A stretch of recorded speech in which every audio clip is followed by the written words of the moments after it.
Good morning. This is Merlin Gonzalez here in Louisiana. I have the privilege to travel in the next few days here in the southern states, and later on we'll be going to Missouri. But thank you for joining us today. There are things that, in life that we thought about, hey, we could have done this before, or I have thought about this and yet we did not act on it. And this is one thing that we're going to talk about today is the food access management system. In the land of opportunity, the land where, you know, it seems like excess wealth put together, Americans, um, this country has more trillionaires than any other countries in the world. And with the billionaires and millionaires and people who are well to do, I think they need to be more informed. The problem in the United States, as far as the food access is concerned, is that it's not about food, as you will see also on our website fhlcommunity.org, but it's really about people, both on both sides. So you do have people who are in need of food access, whether it's an emergency or maybe to sustain them, like the elderly or the handicapped individuals, or maybe homebound. And then there are those people who may be emergency food assistance, which is basically food pantries. Most of the food pantries and food access are designed for to be an emergency, not for a lifestyle. And yet, again, in the land of plenty, what we have seen in the past and still currently is that it became like a strategy. Let me put it that way: a strategy for living.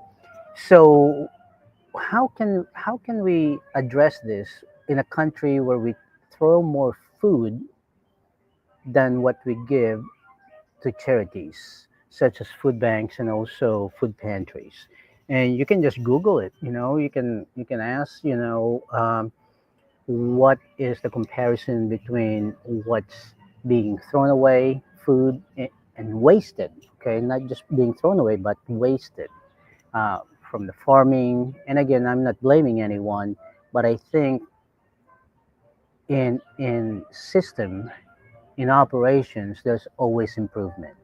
So I'd like to preface that what we're going to talk about today is an improvement and probably a new way, a new paradigm, a new worldview of looking at the situation and what can we do together. And for those of you who are mathematicians or maybe even in the social media where statistics and this algorithm are being played around, which is very important. In food access system, we need to use those tools. And one of the tools that Faith, Hope, and Love have implemented is software. Software that will help us to be more consistent, to be in constant improvement. And so that's what we're going to talk about. But before we continue on, I'd like to go ahead and start with prayer. Lord, we thank you today for this beautiful day.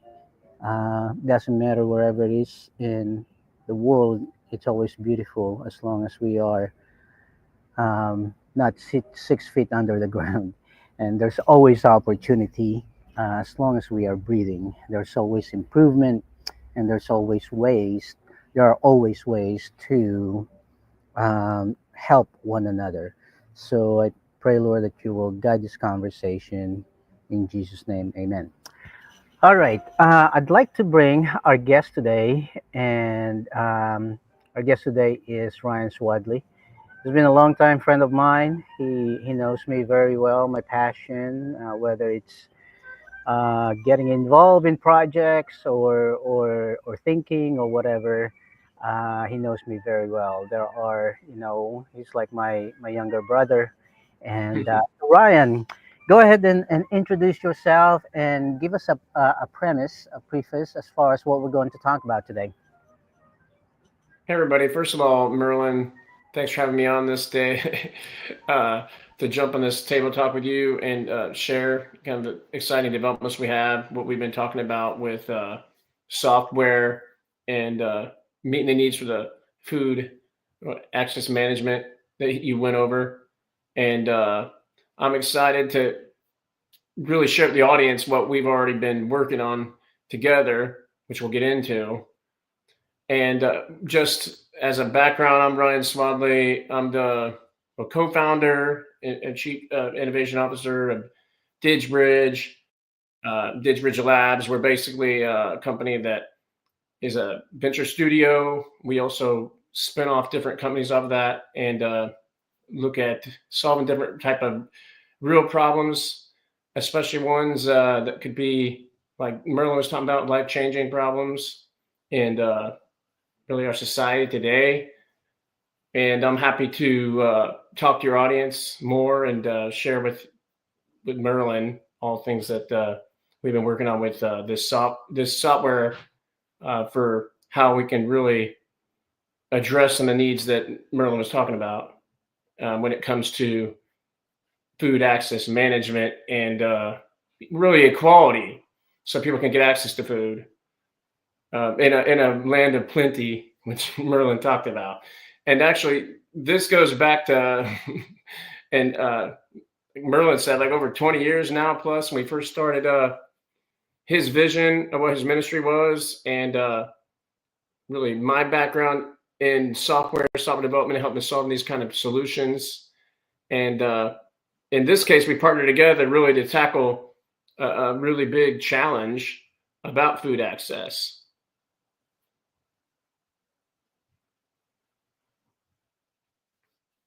Oh, Merlin, I think you might be muted. Right. Yeah. Yeah. Thanks, Ryan. Yeah. Yeah. So these things that we're talking about, food access, food is a basic human need, and I love to eat at least 2 or 3 times a day, and like most people, right?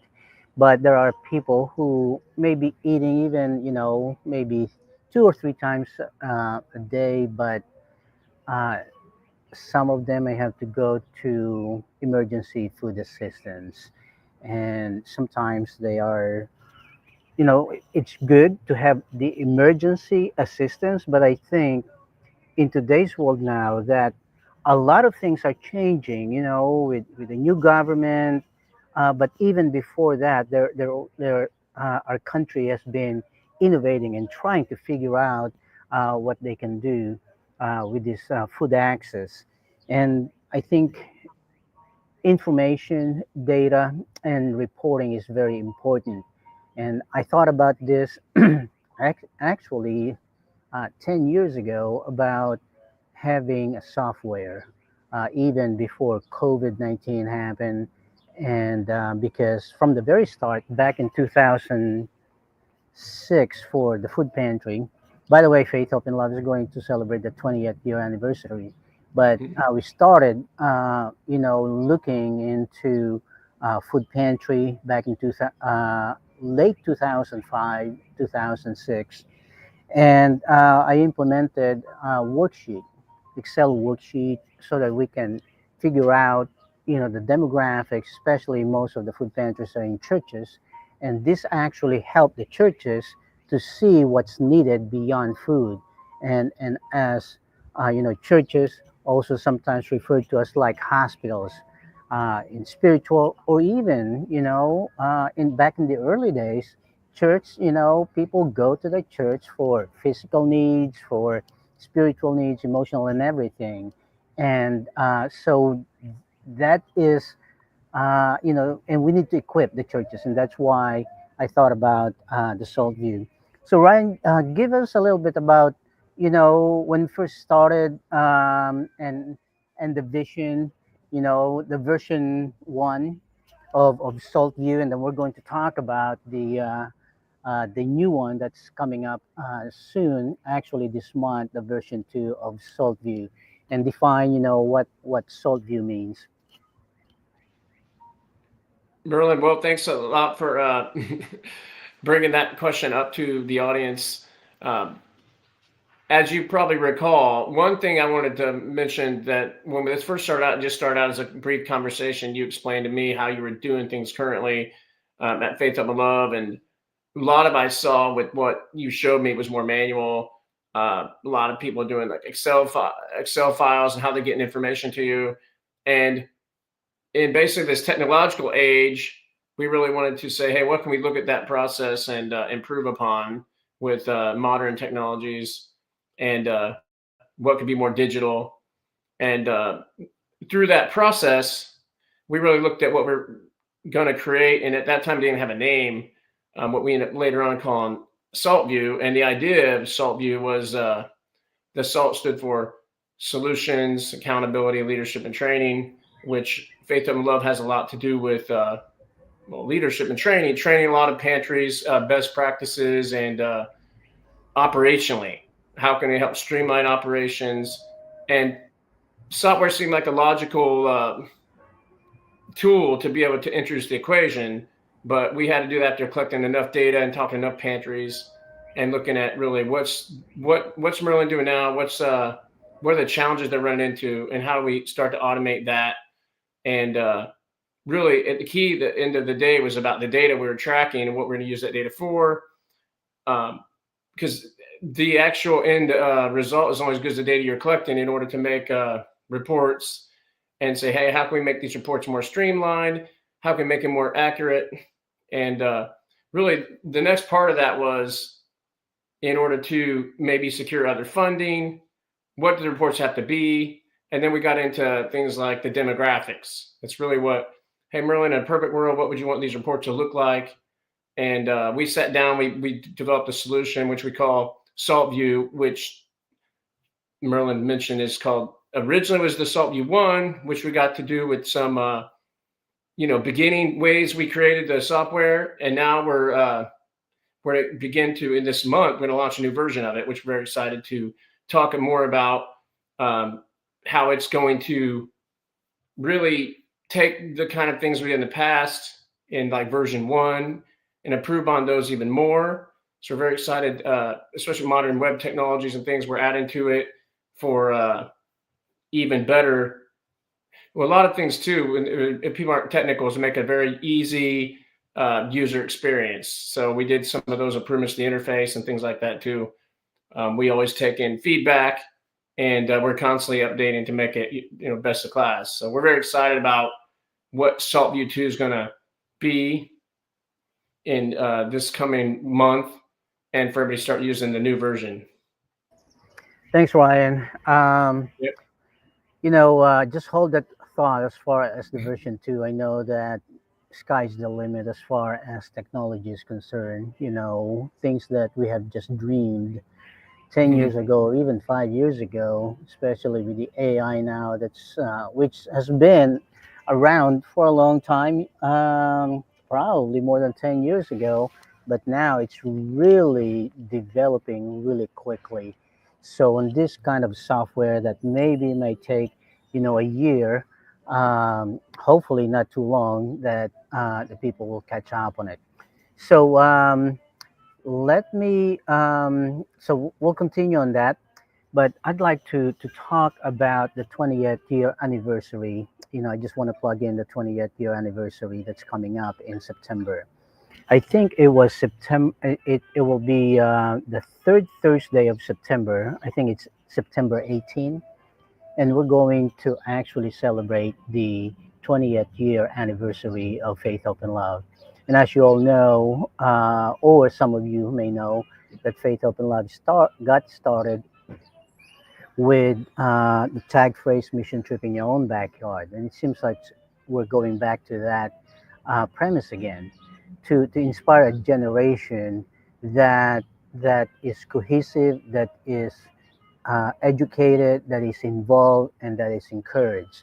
And a lot of organizations or community, they say, well, we people are not joining us, people are not participating, and so on and so forth. And I think sometimes it also the responsibility is also on us, that we have to educate. People won't get involved or engage if they don't understand what you're doing, and that's why Faith, Hope, and Love has been teaching and developing systems of communications for people, which again, the salt view that we're talking about today is uh, uh, part of this big communication process for the churches, the recipients, and the neighborhoods.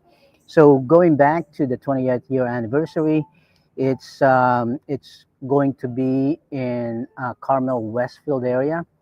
It's called Prairie Waters, and it's a beautiful place overlooking a large pond and, and beautiful scenery. It's fairly new building, and we have the entire building. I don't know how big the building is for the entire day and for the entire night. So we're thinking about whether it's breakfast, lunch, or dinner. So we do have the options right now. So we're going to start communicating the 20th year anniversary to all of you. We'd like for you to be part of it, or even just join us at the banquet, because many of you have been part of the evolution of what is now called Faith, Hope, and Love, which again started as one-time outreach to reach out to the local neighborhoods, mobilizing local churches to engage, to involve, and to communicate with the local neighborhood the needs and even the resources that's available. And between the two of those, the needs and the resources, and I train them to come up with a project. And then once you have a project, then you can invite volunteers to be part of the solution, and then a lot of things happen when people are involved. So that is the premise of Faith, Hope, and Love, and then it evolved to Missional Food Pantry, because at that time we recognized the need in planting and establishing food pantries. So we have planted and established and mobilized and trained 70 food pantries in the state of Indiana, and soon we will be out all around the United States. And that's why now we're introducing, um, SALTview. So I'd like to bring Ryan again. We'll continue later on as far as the evolution of Faith, Hope, and Love. But let me bring Ryan again.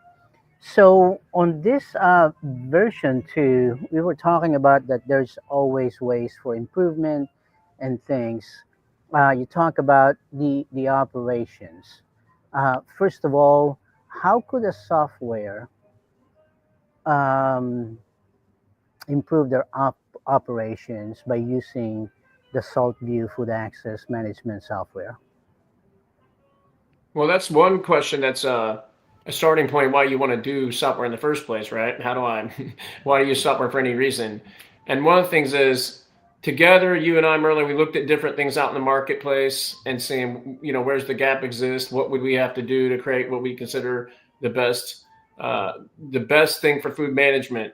Most of the stuff out there is a lot more for tracking food inventory and much less the type of data you need for demographics, who's visiting the food pantries, and then most importantly, once you know the information, like how do I identify gaps in that we're missing? Is there people not getting food?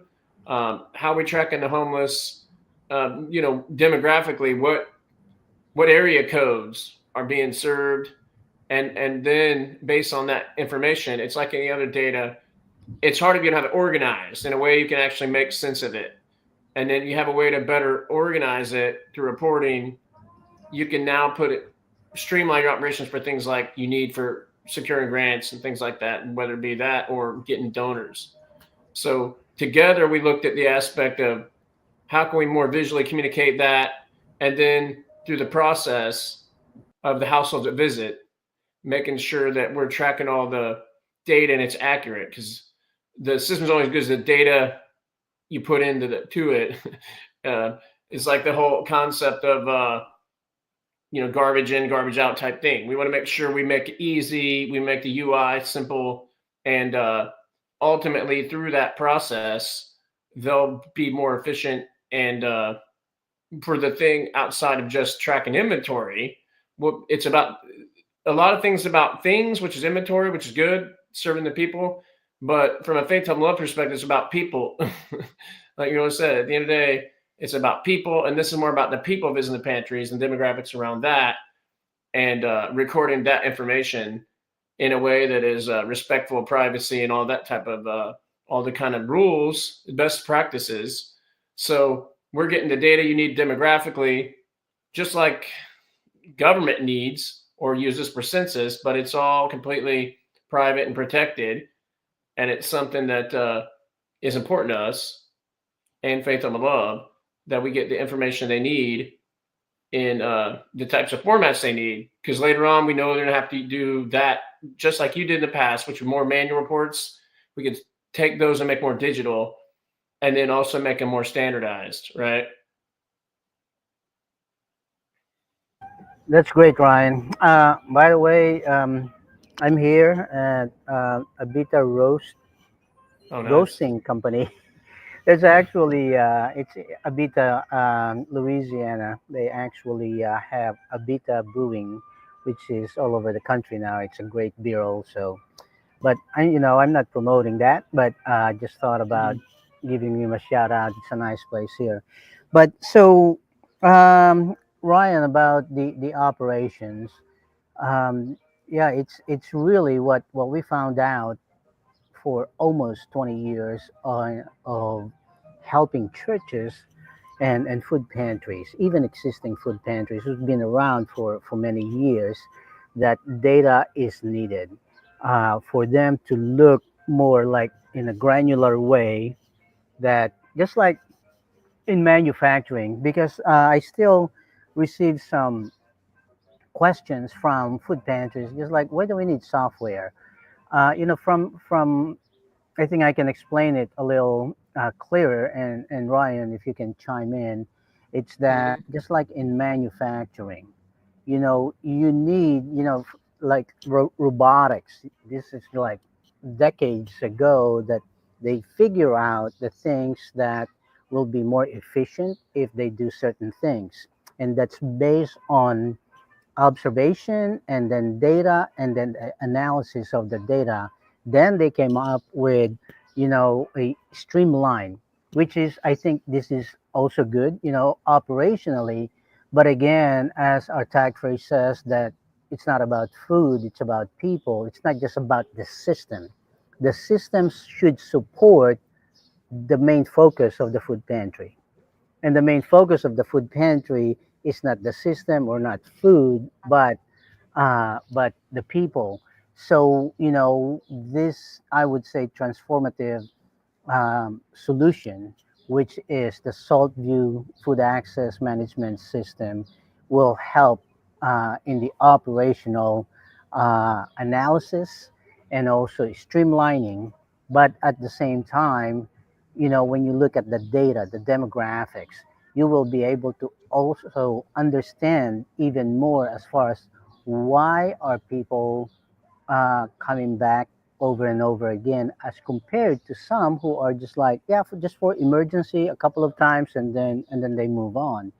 So could you talk a little bit about that, Ryan, as far as using the data, and so we can understand, because food pantries are like mission hubs as far as I'm concerned for the community. It's we need to move beyond charity, right?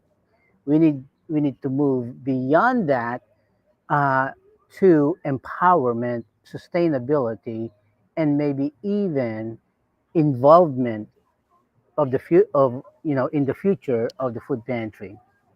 So could you tell us about your perspective regarding that, so that if I am a food pantry, why do I need that, and how can this solve this continuous need of charitable food. Merlin, you touched on a couple of things there, but one of the important things to think about is we're talking about really where data and science kind of intersect, right? At the end of the day, decisions are made based on data, not on feelings. And in order to secure some of the funding they need, there's certain criteria to meet, and you want to make sure all that is inputted correctly. And so that's part of what it comes down to. That why they need analytics is because they want to, and a lot of times donors want to have support. Like, hey, if I make this donation, where's my money go? How do I know I'm getting the result? Because there's accountability there that especially with bigger donations, it'd be really good for a pantry or whatever organization accepts those funds to be able to say, hey, here's what the impact of those dollars were. So data allows you to do that. And data also doesn't mean anything if you don't have it really in an organized way, which I touched on earlier in this. And then an organized way that allows the people present it, say, hey, here's what the donation or sponsorship in the community went towards, and here's what the impact was. And it's a simple, easy story to understand. It's visual, and they can put it into numbers, because they may have other decision makers, and maybe they want to go back and give more money to the cause, or say, hey, that was really nice, look what we accomplished, but if we had this much money, this is what we could do. So data tells a story. That's why, well, like in the stock market, I mean, that's how people buy stocks today. They get data, and then they go to advisors and they say, hey, based on this data, this is where you should put your money to have the maximum impact. So in this case, it's the same. Back to the pantries, why, from a technological perspective, why it's good to have systems in place is because the data can't lie. And most importantly, the data is there to serve the people. So we see an impact in, how we moved, one needle. Maybe we found out there was a gap in what we were serving because the data said it. We could then go back, seek funding with that information to another source and say, hey, we're not meeting this need. Maybe it was a certain demographic, or maybe a certain zip code, and different resource can be allocated differently. So the data is really, even though technology there is a tool to help serve the pantries, to help them get, hopefully serve gaps they didn't know they, especially when it comes to, like, say, certain age groups. Um, Nowadays, more getting into different kinds of food selections, which Merlin's probably talked to Mom before about healthy food choices and variety of different things related to that. Maybe there's food allergies. Maybe there's gluten is one of those kind of things. Maybe there's different types of aspects in the data that's identified they didn't know before. So it goes back what I said at the beginning. It's about this intersection of where data and science intersects, the answer to what Merlin's asking about.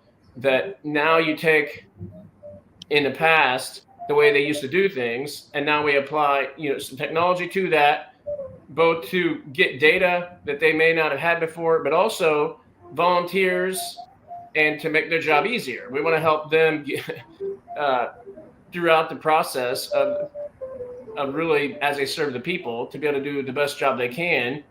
And then through that, the managing organizers of the food pantries, they can also get the data they need to see, hey, who in the community are we serving? Is there anybody being left out? And over time, be able to go to other sources of, whether it be, which I mentioned, donors, funders, sponsors, or government, to get more backing and support. Because then when they ask them, hey, we'll give you these grants or whatever those dollars are, but what's going to be the impact of those dollars? Can you show me? So this is going to help have better tools for you to answer that question. Yeah, thanks, Ryan. You're skipping a little bit there. So let me just summarize what Ryan was talking about. Um, it's not only for the operational, but also for the funding, as he mentioned about the funding that for the foundation for even for the businesses or for the individual donors, the stakeholders. They want to see what's really going on in the services of a nonprofit organization such as food pantry. And based on the statistics, uh, if you Google it, it's about 43% of um, all the charitable food that's given from the food pantries come from small to medium sized food pantries. So that's huge, and I call them the underserved food pantries because they they do a lot of things in ratio, with their resources. Then that include money and also include maybe technology, tools, and also volunteers. So, just think about it. A small food pantry in a neighborhood, say 46208, they serve a lot. And if you compare their productivity as compared to larger food pantries and the impact that they have, it's very, it's probably above average. And the reason for that, as many of us know, we want to do the community, the neighborhood based organization, which are the grassroots and actually are in touch of basically the heartbeat of the community, what's happening in the neighborhood and what can be done. So that's what we would like to do with the SALTview software is to provide another tool, not to complicate, but actually to simplify. A lot of people, especially if some food pantries, maybe the larger one, they say, well, it's this is another duty for me. So, Ryan, could you talk about the, you know, change is hard, right?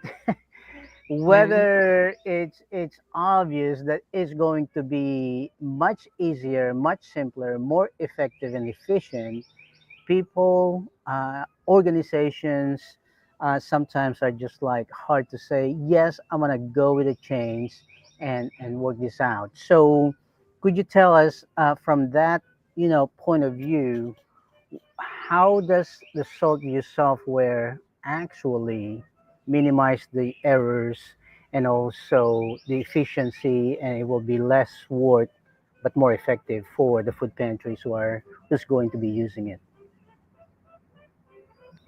Based on that question, when you're talking about streamline operation, which I think I used that term a couple times Right. throughout this, um, one thing we've done is we try to take standardized processes that they may be doing manually.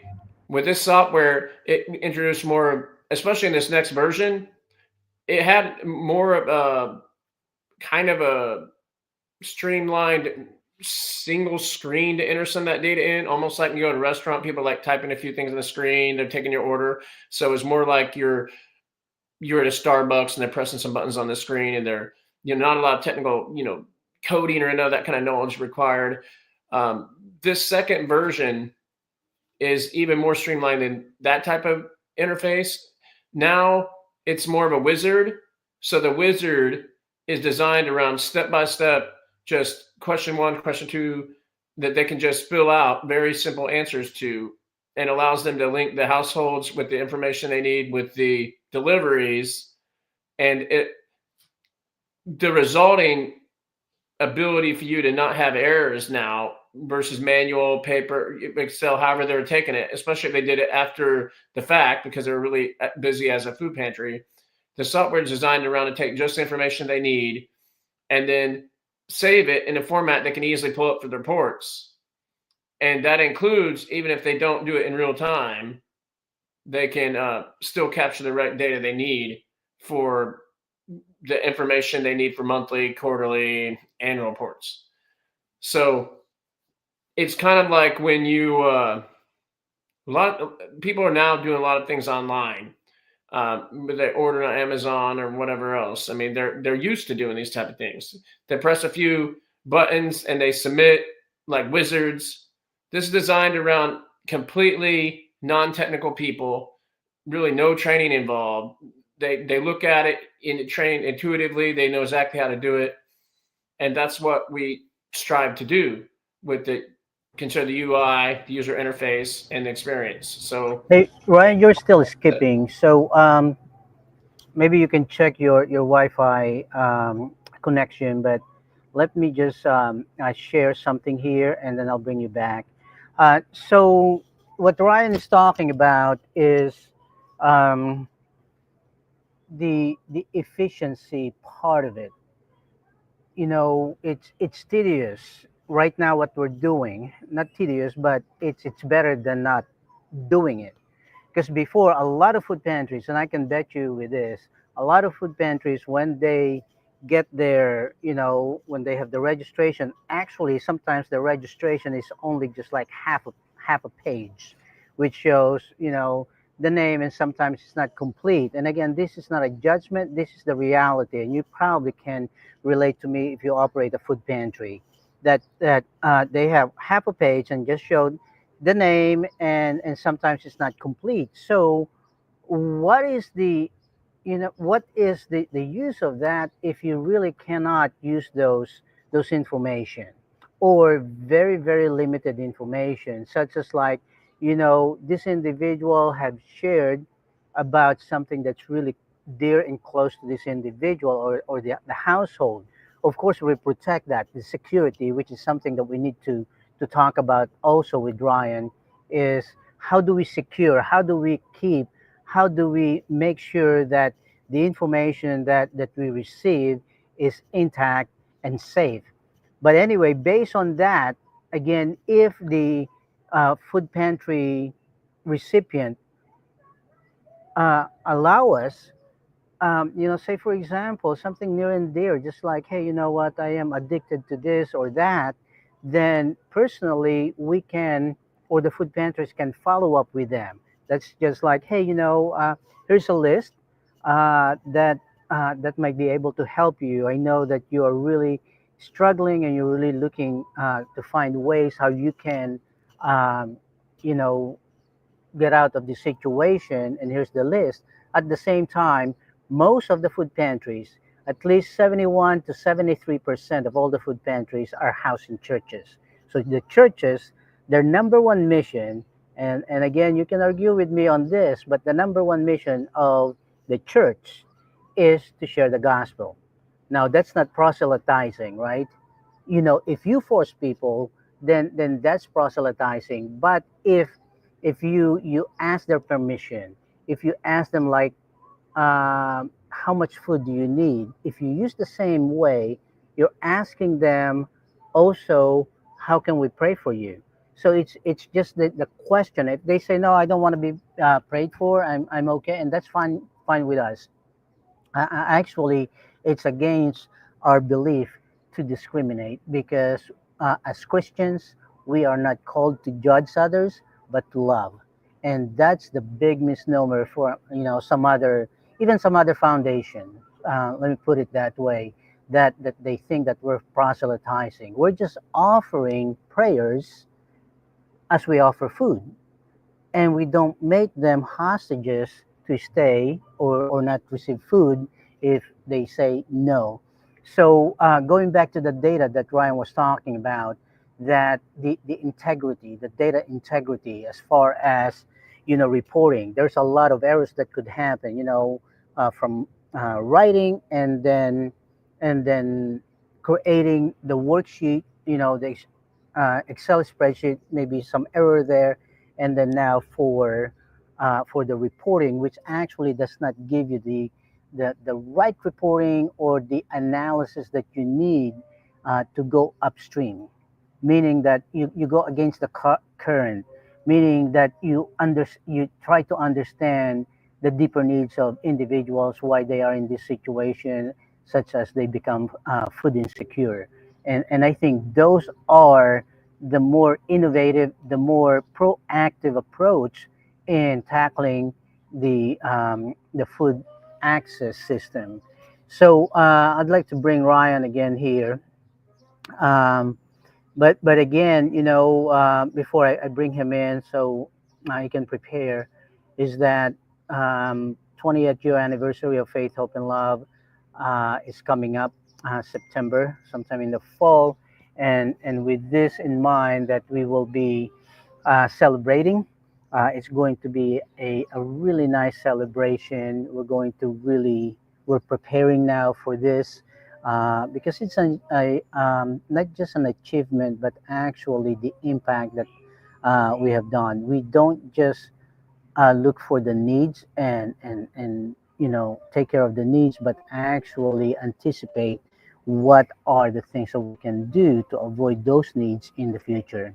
So Ryan, yeah, so the funding, I think that's very important. Now that uh, with the federal government really, looking more into the funding, um, I think you touched base a little bit, but I'd like to for you to share that again, as far as the need of the security, the data, the gathering, and the analysis, and then delivering the analysis to uh, the potential funder, and how can SaltView help, what kind of reports, and maybe anticipation, as far as the solution that not just the food pantry can provide, but with the help of SaltView as well. If I was skipping early, I'll be pretty brief on this answer just so there's not too much skipping. But the main thing is to keep in mind is when it comes to data collection with this system is it's that we're using a, you know, secure database, just like you use for cloud computing types of banking services, taking payments, things like that. We've actually built payment gateways and things like that for taking payments. So when it comes to security, that was a top really priority for building SaltView. So since you touched upon that, it's important to every data, all the data points we take in, that we securely store them in database and use best practices for all that data, because that's an important aspect of making sure that once we take that data, we respect that. We're not sharing that with third parties, um, or any of that kind of type of, I'd say, risk anybody worries about. So it was a big deal to us to make sure that that was taken into account for all the pantries, and also how we look at data in terms of aggregate. So when we have reports from a, say, a donor perspective, that we're not sharing personal information or anything like that. I think Merlin wants to touch on that. And Okay, so back to that point, then it gets into what do we report? The demographics, age groups, what areas people are being served, and being able to look at past things that Merlin's done with, well, like I say, all the food pantries worked with over the years, and 70 plus now serving, say what type of data is helpful to them, what type of data they need for reporting, and what kind of reports are they doing now, and how can we improve on those reports. And that's that's great. what we built in this SaltView. Yeah, I'm glad that Keisha, thank you, Keisha, for letting us know that you hear Ryan. Maybe it's just me that's not, that's going in and out. But, um, you know, um, I just thought, with Keisha, commenting on our conversation, if she has any questions. Also, we have um, and two other people who are watching. I'm looking at my other device here. So if you have any questions as far as SaltView as a participant, a recipient, or as a food pantry director, you can go ahead and comment. We have a few more minutes here to talk about the SaltView. Um, we do have, I don't know if many of you have not heard about United Food Missions. And United Food Missions, we were actually the first one that DoorDash had called to partner with us 3 years ago, almost 3 years ago. as far as delivering food to the homebound, such as the elderly, the physically, mentally handicapped, or just basically homebound. And they did not call the large organization, but they called us because they heard about the network that we have, which is the vision of Faith, Hope, and Love, is to plant or establish like neighborhood hubs around, Indiana, for easy access for people. Nothing against the large food pantries, but sometimes they have to drive 20 miles to get there, and then the lines might be long. But for the neighborhood based food pantries, these are like mission hubs that people can access because it's closer to the neighborhood, and also they will be able to work together and in involving them, involving other churches or other businesses or other organizations as far as alleviating hunger beyond just bags of food. So tell us, Ryan, as far as like, this is, I would say it's not new concept. It's really a basic concept that, if we are really observing as far as the food access, charitable food access is concerned, there are people who are homebound. Food pantries are good if they are accessible to people. But for those people who are homebound, living alone and no friends to pick up food for them, what happened to them? Those are the most vulnerable individuals in our neighborhoods. So as far as the SALTview is concerned, we're looking now into the future. How, if this is not being developed yet in version 2, what are the possibilities that this software can do, not just for food pantries, but we were talking with like the market produce, the so talk to us more as far as like the possibilities and what may be in the works in the future to anticipate the increase of people who are seniors, the increase of the number of people who are food insecure and other needs. Well, based on that question, looking at the possibilities of the software, especially in what you were talking about earlier, is things like farmers markets. Even though farmers markets aren't necessarily food pantries, there's lots of different industries and types of organizations that keep track of, who are the demographics, who's visiting their location, are they serving their needs, is there is there certain technology, especially mobile technology, that can be applied to it to look at, hey, maybe there's a way to streamline like Starbucks, like before I come visit, maybe I check in before I come instead of just an hourly time. There's lots of things you can do with technology, like order ahead. Um, there's other things you can do with things like, hey, I'm a person looking for a service or a product, and maybe it's I want to visit a pantry, like you said, I'm homebound, and you need it delivered to you or something along those lines. There's ways that, like you talk about United Food Missions, we partner with people like DoorDash, and there's future integrations that are possible to even make that experience better. So one thing also with technology is it's kind of changing, like you said earlier, with AI, that the possibility is kind of endless. What it can be, what you can do with it. I mean, there can be things down the road like, hey, I want to find the food pantries, like a food pantry finder in my area that SALTview supports. So there's a lot of exciting features that can be added down the road that would help. I would call them, I would consider them visitors to the food pantries. In other industries, they might consider customers, like if they're, at a type of retail store or grocer. So it just depends on who they're serving, but there's a lot of possibilities that you could take the same kind of problem you're solving, which is really, it's about people again. We were talking about food access management, but people still they have things like intake forms they need to keep track of and waivers and everything else. I mean, a lot of different things can be implemented in these types of technologies, especially with mobile and as they continue to advance, even reporting with AI. I think you might be muted potentially, at least to me.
Hey, Merlin,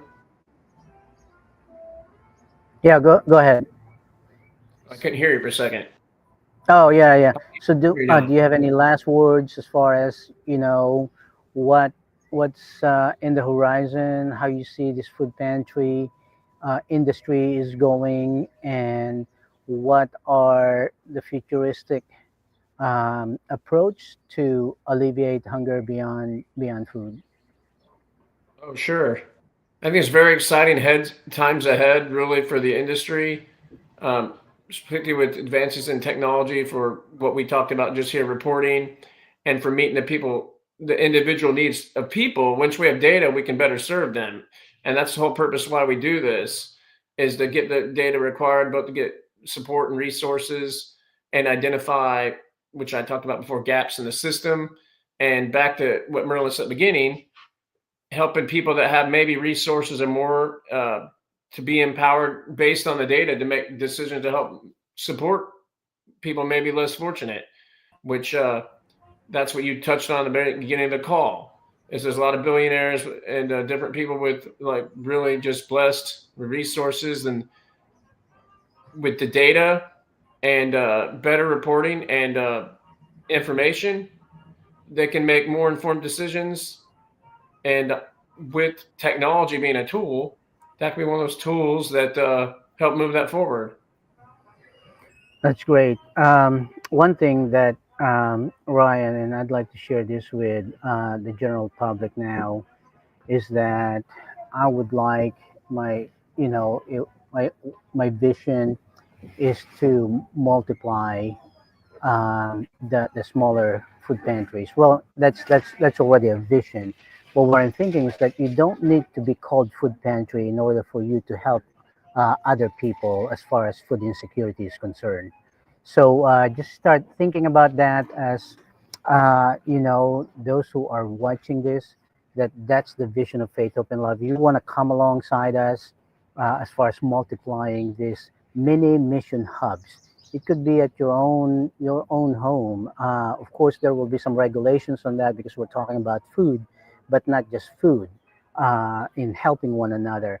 How about if we really create a community that's what we've been talking about, Ryan, that's involved and engaged, meaning that hey, I have a little bit in my pantry here. How about people are encouraged to have like a pantry, right? An emergency thing that they can provide other people. So again, you don't need to be an organization or a food pantry in order for you to give away help to other people. But that's in the future. But I think SALTview has something to do with that because as we continue to work with the technology, understanding the needs, the data, we will be able to dive deeper and deeper as far as like what are the needs, what are the other solutions, and how can we anticipate the problem and challenges that we're um, having now for a brighter and more successful future. So, Ryan, you're part of that. You're part of that vision. That again, we want to empower each neighborhood, and it could be just like one neighborhood at a time, right? Um, Maybe a group of people in like a subdivision and their food and then their community center will turn them into a mini food pantry. So people in the Yeah. neighborhood can just go there. Hey, I have this. I cannot eat this because of maybe food allergy. I bought the wrong thing, or maybe I have excess of this, or I heard somebody who's in need, and then you put it at the neighborhood center, community center in a neighborhood, and that becomes a food pantry like every Tuesday or like even just every month. So that is the vision, and I think that's a vision that's large enough that many people can come alongside us as well. All right, Ryan. Hey, thank you so much for being with us. God bless you. We're looking forward to the launching again. It will be this month of April, the launching of the version 2 of SaltView, which is solution accountability, leadership training, food access management system that is way ahead of its time. All right, we'll talk to you all later, and we'll see you next month. Thanks a lot for having me on.